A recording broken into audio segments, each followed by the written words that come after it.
Here's a quick synopsis of the book Sustainable Energy Without Hot Air. Hello everybody. Today I will be talking about this wonderful book. This book outlines humanity's usage of energy, how much energy we use per day, what types of energy there are, what we can do to stop using sustainable energy, and how we can help the Earth overall. Luckily, this book turned out to be a pretty easy read, only being around 380 pages. Not too bad at all, considering the amazing amount of information inside of it. Throughout the book, David J.C. McKay, the author, outlines a problem.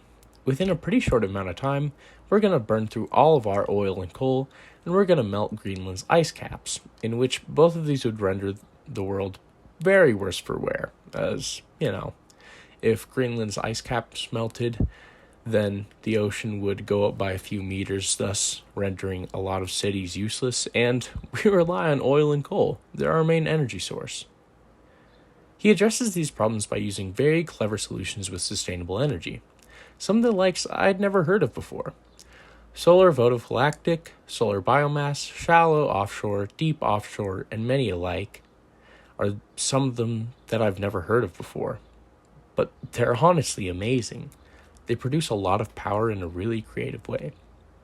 He also explains why sustainable energy is good for the environment, which isn't often explained in modern media. One of the most interesting parts of this book was learning what really uses a lot of energy in our day-to-day lives and what produces the most carbon. Mostly, it's travel. Here's a fun statistic from this book. A round-trip intercontinental flight emits nearly 2 tons of CO2 per passenger. That's right, per passenger. And driving is even worse, annually speaking, as a typical passenger vehicle emits about 4.7 metric tons of carbon dioxide per year. Now, I won't give all the fun information in this book. That'd be pretty redundant. However, I do believe that this book can give a lot of insight to the average person as to why sustainable energy is better for the environment, what sustainable energy is, how much energy we use on a day-to-day basis, and what one can do to not only better the environment around them, but also to better the world around them one day at a time.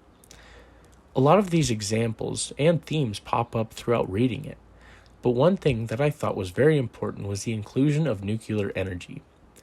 If someone were to read only a section of this, I think the nuclear energy section would be the most important. Quote, "We made the mistake of lumping nuclear energy in with nuclear weapons, as if all things nuclear were evil. I think that's a big mistake, as if you lumped in nuclear medicine in with all nuclear weapons." A direct quote from the book, saying how essentially, nuclear isn't all bad. The reason why the nuclear section is the most important? Well, it takes a lot of the mystery and shadows away from nuclear energy, and really explains why it's incredibly useful and isn't nearly as harmful as gas or coal, as it doesn't produce nearly the amount of waste. Overall, this book did a lot in educating me about sustainable energy without trying to input an ulterior motive. It has no political messages, just straight information. And that is a short book report on sustainable energy without the hot air. Thank you.